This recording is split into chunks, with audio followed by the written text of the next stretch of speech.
kuamini walio organize kanisa, kwa sababu kanisa la Kisabato limekuwa organized 1863. Amini kwamba Mungu ni mmoja katika nafsi tatu.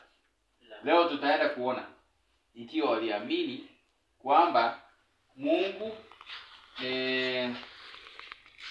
ni mmoja katika nafsi tatu. Hiyo hakuna kwa Wasabato, tutaenda tuone. Lakini kitu ambacho najua ni kwamba Shetani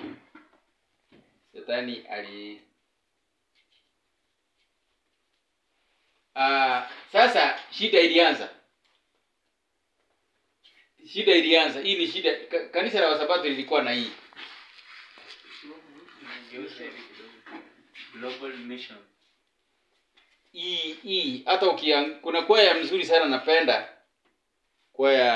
Kuna kwaya nzuri napenda sana, ina muungano ile Christian choir ile ya NASA. Walikuwa natumia hii logo. Hata miaka ya 1990s tumekuwa tukitumia hii logo. Sasa hii logo yetu yenye ilikuwa inamaliza kazi ni hii. Ni hii ama hii? Unaona?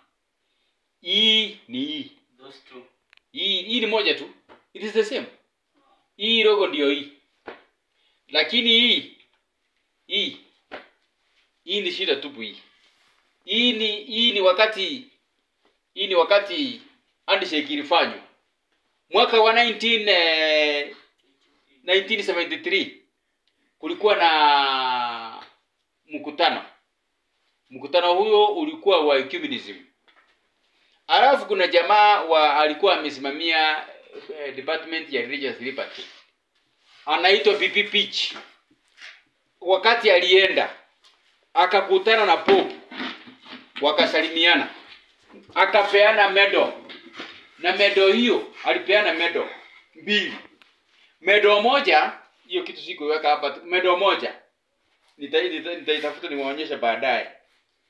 Medal hiyo ilikuwa ni kama alikuwa na medal moja iko na picha ya Yesu, na ingine ilikuwa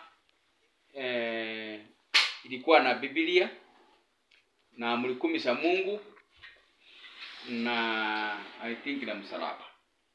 Sasa baada ya kupeana hiyo mwaka wa 1973 wakakuja wakaanza kutengeneza. Alipeana medal kwa Pope. Baada hiyo ndio walikuja wakatengeneza hii. So Wasabato hawakuamini waasisi. The pioneers